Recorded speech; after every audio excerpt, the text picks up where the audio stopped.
கார்கோடக க்ஷேத்திரம். இந்த கார்கோடக க்ஷேத்திரம் திருநெல்வேலியிலிருந்து சுமார் 15 கிலோமீட்டர் தூரத்திலும், சேரன்மாதேவியிலிருந்து சுமார் 5 கிலோமீட்டர் தூரத்திலும் இந்த க்ஷேத்திரம் இருக்கிறது. கார்கோடகனுக்கு முக்தி கொடுத்த க்ஷேத்திரம்.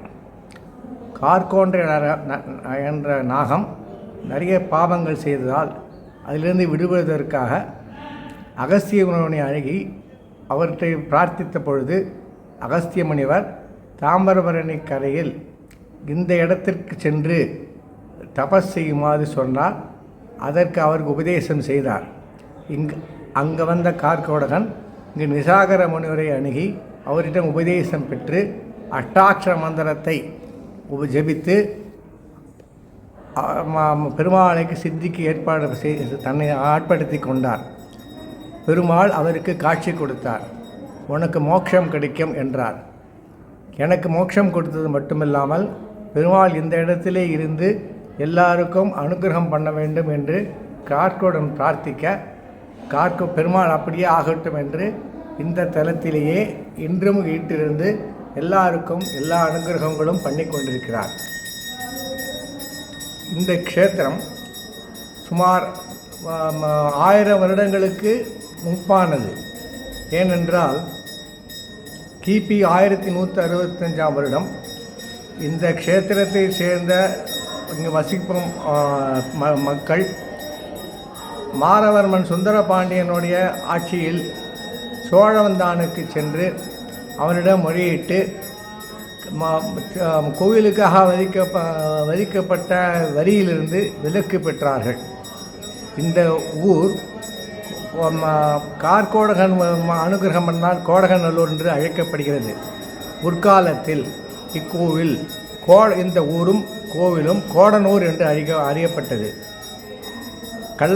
ஆழ்வார்த்திநகரில் கள்ளர் பிரான் இருப்பது போல் கோடகநல்லூரில் பெரிய பிரான் என்று இவர் அறியப்படுகிறார். பெரிய என்றால் சமஸ்கிருதத்தில் பிருகா என்று அர்த்தம். அதனால் இன்றும் அவர் பிருகன் மாதவன் என்ற பெயரால் இங்கே இருந்து எல்லா பக்தர்களுக்கும் அனுகிரகம் செய்து கொண்டிருக்கிறார். செவ்வாய் தோஷம் மற்றும் நாகதோஷம் உள்ளவர்கள் இந்த தலத்தில் வந்து பெருமாளை தரிசித்து அவர்கள் தங்களுடைய தோஷங்களிலிருந்து விலகி நீண்டு அவர்கள் வந்து நல்வாழ்க்கை பெறுகிறார்கள். இங்கு வரும் அனைத்து பக்தர்களுக்கும் பெருமாள் எல்லா விதமாக அவர்கள் வேண்டியபடி சகல அனுகிரகங்களையும் கொடுத்து கொண்டிருக்கிறார். இந்த ஸ்தலம் வெகு காலத்துக்கு பிறகு 1933ஆம் ஆண்டு இந்த ஊரைச் சேர்ந்த KS நாராயணய்யங்கார் என்பவரால் அவருடைய பெருமுயற்சியாலும் மற்றவர்களுடைய ஒத்துழைப்பாலும் பொலிவு பெற்று 1933ஆம் வருடம் ஒரு கொடுமுழக்கப்பட்டது. அதற்கு பிறகு 70 வருடங்களுக்கு பிறகு கோடனூர் மக்களும் அவர்கள் சார்பாக ஸ்ரீ பி ராமசுவாமி தலைவர், ராமசுவாமி ட்ரஸ்டி, வெங்கட்டராமன் என்பவர் ட்ரஸ்டியாக 3 பேரும் இந்த ஊரிலே தங்கியிருந்து 2 வருடம் தங்கியிருந்து கோவிலை புனருத்தாரணம் செய்து சம்பரோக்ஷணம் வைகாசி மாதம் சுவாதி நட்சத்திரத்திலிருந்து 2003ஆம் வருஷம் நடந்தது. அதற்கு பிறகு பிரச்சனைகள் பார்த்து சலசேன பட்டர் தலைமையில் 1919ஆம் வருடம் ஐப்பசி மாதம் சிரவணத்தண்டு அடுத்த சம்பரோக்ஷணம் நடைபெற்றது. அந்த சர்ப்போஷத்திற்கு முன்னாடி இந்த கோவில் உள்ள விவரங்களெல்லாம் குறைகளெல்லாம் செய்து புனருத்தாரணம் செய்த முக்கியமான அங்கத்தினர்கள் ஸ்ரீ வானமாமலை. அவர் இந்த ஊரிலே தங்கியிருந்து எல்லா வேலைகளையும் கவனித்து கொண்டு வந்தார். அவர் மட்டுமில்லாமல் ஸ்ரீ ரங்கமணி, ஸ்ரீ ரவி, ஸ்ரீ ஸ்ரீதர் என்பவர்கள் இந்த கோவில் நடைமுறைகளை கவனித்து கொண்டிருந்தனர். இந்த கோவில் வைகானச ஆகமத்தை சேர்ந்தது. இது இந்த கோவிலுடைய தீர்த்தம் தாமிரபரணி. கோவிலுக்கு பின்னாலேயே தாம்பர நதி ஓடிக்கொண்டிருக்கிறது. இந்த கோவிலின் தீர்த்தமாக இருக்கிறது. அந்த நதியில்தான் பெருமாளுக்கு தீர்த்த வாரியை நடைபெற்று வருகிறது. வருடம் உற்சவங்கள் இருந்தாலும் முக்கியமான சில உற்சவங்கள் சித்திரை மாதம் திருவாதிரை நட்சத்திரம் சமயத்தில் ராமானுஜருக்கும் வைகாசி மாதத்தில் விசாக நட்சத்திரத்தில் நம்மாழ்வார்க்கும், புரட்டாசி மாதத்தில் சிரவண நட்சத்திரத்தில் சுவாமி தேசிகனுக்கும், ஐப்பசி மாதம் சிரவண நட்சத்திர தீர்த்தவாரியாக கொண்டு 10 நாள் பிரம்மோற்சவம், ஐப்பசி மாதத்தில் மிருகசீஷத்திலிருந்து வருஷாபிஷேகமும், அதற்கு பிறகு பங்குனி மாதம் உத்தர நட்சத்திரத்தில் திருக்கல்யாண தெய்வம் நடைபெறுகிறது. பகல் 10 ராப்பத்து உற்சவம் நடந்து நம்மாழ்வார் திருவடி தொழல் மார்கழி மாதம் தை மாதத்தில் நடைபெறும். கணு அன்று இந்த பெருமாளுக்கு விசேஷ தீர்த்தவாரி உண்டு. 2018ஆம் வருடம் மீண்டும் கோவிலுக்கு புரோக்ஷணம் செய்ய வேண்டும் முடிவு செய்து கிராமத்தினர்கள் எல்லாரும் சேர்ந்து ஒரு கமிட்டியை ஏற்படுத்தினார்கள். அதில் ஸ்ரீ வானமாமலை, ஸ்ரீ ஆர் ரங்கமணி, ஸ்ரீ ஸ்ரீதர், ஸ்ரீ ரவி, ஸ்ரீ கிருஷ்ணாராம் இவர்கள் எல்லோரும் கிராம மக்கள் எல்லோருடைய ஒத்துழைப்புடன் கோவிலை புனருத்தாரணம் செய்து ஐப்பசி மாதம் மிருகசீஷ நட்சத்திரம் 2019ஆம் வருடம் மீண்டும் ஒரு குடமுழுக்கு நடத்தினார்கள். அதற்கு பிறகு கோயில் மிக சீரிய முறையில் பக்தர்களை அணுகிறதுக்காக நடைபெற்று வருகிறது.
விளையாடு பொழுதும் கொண்டு இந்நிலைய விழா உன்னை கேட்டு கிடக்கணோட்டை புளிப்பழம் கொண்டு இங்கெத்தனை போதுமிருந்து நன்னலறிய விரானே நாரணா நீராடவார் கன்றுகளோட செவியில் கட்டரம்பு விடுத்திட்டார்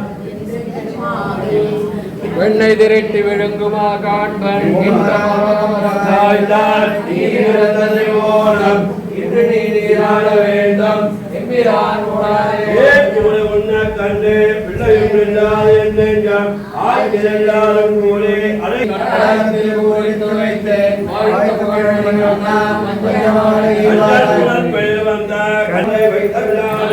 அம்பாளில் கலந்து பலனால் சுட்டு வைத்தேன் பின்னால் உதயம் நம்பி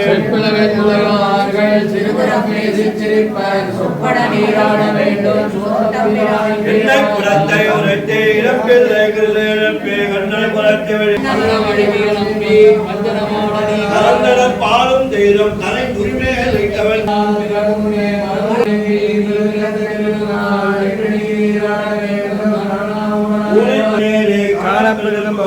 ஆகிலும்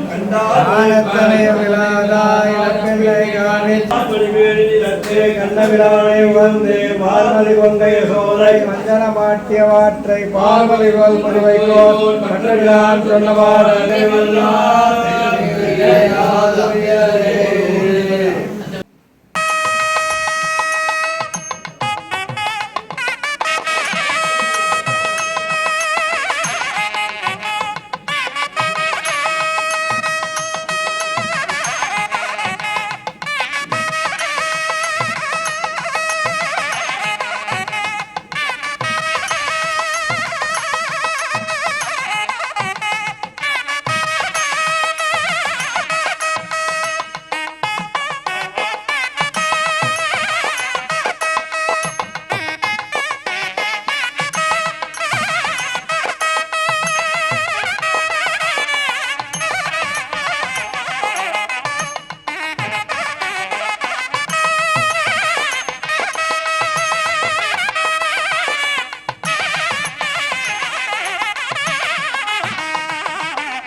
திருநெல்வேலி மாவட்டத்துலேருந்து பஸ் ஓட்டுற ஏதோ டாக்ஸியோ டூ வீலரோ எது பிடிச்சாலும் ஒரு 17 கிலோமீட்டர் கிட்ட நடுக்கல்லூர்னு ஒரு ஊர் இருக்குது. நடுக்கல்லூர்னு ஒரு 2 கிலோமீட்டர் தென் சைடு திரும்பி வந்தேன்னா கோடகல்லூர்னு ஒரு கிராமம். அந்த கோடகல்லூர் கிராமத்தில் ரொம்ப விசேஷமாக என்னென்னா முதல்ல ஜெகன்மாதவன் பெரிய பெருமாள், ஸ்ரீரங்கம் ரங்கநாதருடைய அடுத்த ரங்கநாதர் இங்கே தான் எங்களுக்கு வந்து ரொம்ப பிரத்யட்சமானதாக ஒரு கணக்கு. பிரகன் மாதவன் பெரிய பெருமாள் பேர், உற்சவர் பேர் ரங்கநாதர். ஸோ ஸ்ரீரங்கத்தில் என்ன இது பண்ணிட்டு இருந்தாலும் விதிமுறைகள் வழிமுறைகள் நம்ம பண்ணாலும் அதனுடைய தொடர்ச்சியாக நாங்கள் இங்கே எல்லாமே பண்ணிட்டு இருக்கோம். ஸோ அந்த இது என்ன திருநெல்வேலி மாவட்டம் போகிறோம்னு சொன்ன காரணம் என்னென்னா நம்முடைய தாமிரபரணி நதி பெருமாளுக்கு பேக் சைடில் அப்படியே பிரபாகமாக போயின்னு இருக்கு. அது நம்ம அந்த ஆத்தங்கரையில் பார்த்தீங்கன்னாக்கா ரொம்ப அழகாக வந்து பெருமாள் பின்ன முதுகலை லைட்டாக தட்டிட்டு அப்படியே இடது பக்கம் திரும்பி அப்படி போகிற மாதிரி பெருமாளுடைய இதுவாக இருக்குது, அங்கேயும் இருக்குது. அது நடந்துட்டுருக்கு, இப்போ வரையும் நடந்துட்டுருக்கு. பின்னாடி படுத்துறைகள் இருக்குது. அந்த காலத்தில் அந்த படுத்துறையில் தான் தீர்த்தவாரி எல்லாம் பெருமாளுக்கு வருஷத்துக்கு ஒரு வாட்டி கணு தீர்த்தவாரி எல்லாத்துக்கும் அங்கே தான் இறங்கி எல்லாம் பண்ணிகிட்டு இருந்தேன். இப்போ கொஞ்சம் இது பண்ணுறதுனால சிரமமாக இருக்கிறதுனால அது ரொம்ப கரெக்டாக இல்லாதனால பக்கத்தில் இந்த இடது பக்கத்தில் ஒரு படுத்துறை கட்டியிருக்கோம். அதுலேயும் போய் இப்போது பிரம்மோற்சவமோ மற்ற கணு தீர்த்தவாரியோ எல்லாமே அங்கே நடந்துட்டுருக்கு. இப்போவும் நடந்துட்டுருக்காது. வருஷத்தில் உங்களுக்கு வந்து இங்கே பிரம்மோற்சவம், பவித்ரோற்சவம், ராப்பத்து பகல் பத்து உற்சவம், அது வந்து வருஷாபிஷேகம், இப்படி பல விசேஷங்கள் நடந்து கொண்டிருக்கிறது. இதுக்கு மக்கள்கெல்லாம் ஐப்பசி மாதம் அஸ்தத்தில் ஆரம்பித்து திருவோணத்தில் முடிகிறது தான் பிரம்மோற்சவம்னு பேர். இந்த பிரம்மோற்சவத்துக்கு மெட்ராஸ்லேருந்து ஐநூறுலேருந்து அயல்நாட்டிலேருந்து எல்லோரும் வந்து பெருமாளுக்கு நிறைய பல கைகறிகள்லாம் பண்ணிட்டு பெருமாளுக்கு எல்லாருடைய ஆசையும் பெருமாள்கிட்ட ரொம்ப அபிமானமாக நடத்திக்கிட்டு இருக்கா. இப்போ மேற்படி 10 நாள் உற்சவம் இருக்குது. ஒவ்வொரு நாளும் ஒவ்வொரு நாளைக்கும் ஒவ்வொரு கட்டுக்காராக வந்து அவா பண்ணிட்டு இருக்கா. இந்த சம்பரோஷனம் 2019 சம்பரோஷனம் ஆச்சு. அதுலேருந்து இப்போ வரையும் பெருமாள் அனுகிரகத்தை எல்லாருடைய குடும்பத்தையும் நன்மை வச்சது. பிரகன்மாத பெருமாள் கோவில் வந்து ஆகமம் வந்து வைகானச ஆகமம். இந்த வைகானச ஆகமம்னா ரொம்ப விசேஷமானது தான். அதில் இங்கே குமார் பட்டர்னு ஒருத்தர் கரடுக்குறிச்சியில் இருக்கார். அவருடைய ரொம்ப ஒத்துழைப்போடையும் திரு ரமணன் சொல்லி சுத்தமல்லியில் இருக்கார். அவருடைய ஒத்துழைப்போடு தான் இந்த கோவில் ரொம்ப பிரமாதமாக இத்தனை வருஷமாக நடந்துட்டுருக்கு. இன்றைக்கும் அவளுடைய சமங்கள் பார்க்காம பெருமாளுக்கு மேலும் நிறைய கைங்கரியம் பண்ணின்னு இருக்கா. இது ஏன் சொல்லி 2 பேருடைய முயற்சியில் நாங்கள்லாம் இந்த அளவுக்கு பெருமாள் கைங்கரியம் எங்களால் பெருமாள் கைங்கரியம் பண்ணக்கூடிய ஒரு வாய்ப்பு கிடைச்சிடும். இல்லைன்னா கிடைக்க வாய்ப்பு இல்லை. அது ஒன்று. 2வது, இப்போ அவர் சுற்றி காட்டும்போது பார்த்தீங்கன்னா இப்போ முதல்ல 3 கருடன் காமிச்சிருப்பார். ஆக்சுவலி ஃபஸ்ட்டு மேலே ஒன்று, நடுவில் கீழே ஒன்று, சைடில் ஒன்று. இந்த ஊரில் விசேஷமாக 3 பக்ஷிராஜர் இருப்பார். அது ஒரு இது. 2வது பக்கத்துலேயே ஒரு வசந்த மண்டபம் காமிச்சிருப்பார் இந்த வீடியோவில். அந்த வசந்த மண்டபம் பங்குனி உத்திரத்து அன்றைக்கி பெருமாள் அங்கே ஏழை பண்ணி அவருக்கு அந்த வெற்றிவேர் சொல்லுவா இல்லையா, அதெல்லாம் வச்சு பண்ணிட்டு இருந்த காலம். இப்போது ஆட்கள் இல்லாத காரணத்தினாலும் கொஞ்சம் அசௌகரியமாக இருக்கிறனால அது கொஞ்சம் இப்போ நிற்பார். மேற்கொண்டு பெரியவாலாம் இது பண்ணி யோஜனை பண்ணி நம்ம அதையும் நடத்த ஒரு வழிபாடு பண்ணணும். 3வது படுத்தறை. நமக்கு கோவிலுக்கு பின்னாடி ஒரு படுத்தறை, அதுக்கு பின்னாடி தாமிரபரணி நதி ஓடுறது. அந்த நதி வந்து நம்ம மணிமுத்தார், பாபநாசம் அந்த மலைகளுக்கு வழியாக வரக்கூடிய தண்ணிகள் தான் நமக்கு இங்கே வருது. அந்த தீர்த்தம் தான் நமக்கு இங்கேருந்து தூத்துக்குடி வரையும், சிவகுண்டம் தாண்டி தூத்துக்குடி வரையும் போகிறது.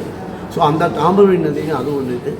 2வது பிராகாரத்தில் பார்த்தீங்கன்னாக்க அங்கே ஒரு பிராகாரத்தில் ஒரு மண்டபம் காய்ச்சுவோம். அது ஒரு காலத்தில், இப்போ இல்லை, தீர்த்தவாரி பெருமாள் தீர்த்தவாரி முடிஞ்சு மேலே ஏறும்போது இவ்வளோ படி இருக்கிறதுனால ஏறணுன்னு சிரமப்பட்டுருவாங்கிறதுக்காக வேண்டி பெருமாள் அந்த இடத்துல வச்சு அலங்காரங்கள்லாம் பண்ணி அங்கே வச்சு சேவாரம் பண்ணி அந்த காலத்தில் நடந்தது. இப்போ அதுக்கெலாம் ரொம்ப அசௌகரியங்கள் நிறைய வந்துடும். ஆனாலும் அந்த மண்டபம்லாம் அப்படியே தான் பகவான் அனுகிரகம் பண்ணி வச்சுருக்கார். அது ஒன்று. அப்படியே பிராகாரத்துக்கு வந்தீங்கன்னா ஒரு டைனிங் ஹால் காமிச்சிருப்பார். டைனிங் ஹாலில் இந்த உற்சவ காலங்களில் ரொம்ப பிரமாதமாக ஒரு நாளைக்கு 150-200 பேர் சாப்பிடக்கூடிய ஒரு டைனிங் ஹால். அது வந்தவா அவ்வளோ பேருக்கும் பெருமாள் அனுகிரகம் பண்ணி பெருமாள் சேவிக்க பண்ணி அவள் அனுகிரகம் பண்ணி அவருக்கு சாப்பாடும் போட்டு அனுப்பிச்சுட்டு இருக்காது இதுவரை. அது பக்கத்தில் பரமபத வாசல் பார்த்தீங்கன்னாக்கா தசாவதாரத்தினுடைய அந்த சிலைகள்லாம் இருக்கும். அந்த தசாவதாரத்தினுடைய கதவை பார்த்தா ரொம்ப விசேஷமானது. பரமபத வாசல் இந்த ஊரில் தசாவதார 10 அவதாரத்தினுடைய அவதாரங்கள் அப்படியே அங்கே பொறிச்சிருக்கா. ஸோ இதெல்லாம் பெருமாளுக்கு இந்த ஊரில் விசேஷம்.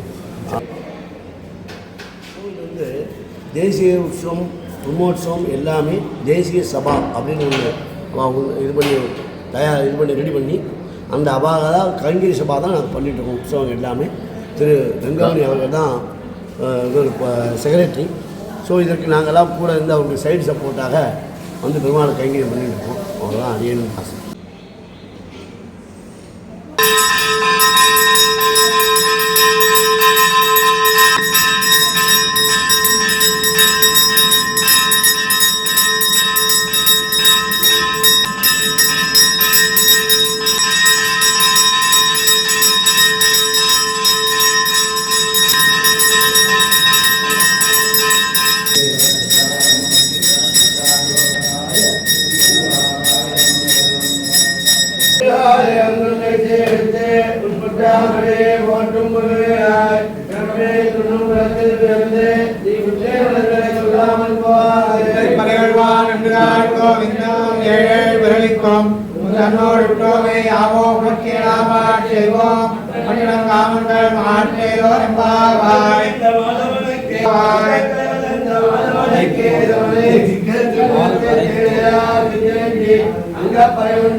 भगवान विष्णु दंडावतारः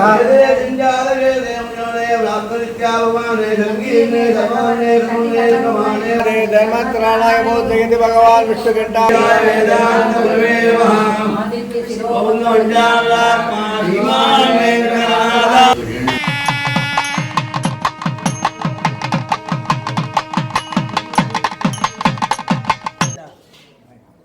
சொன்னேன்.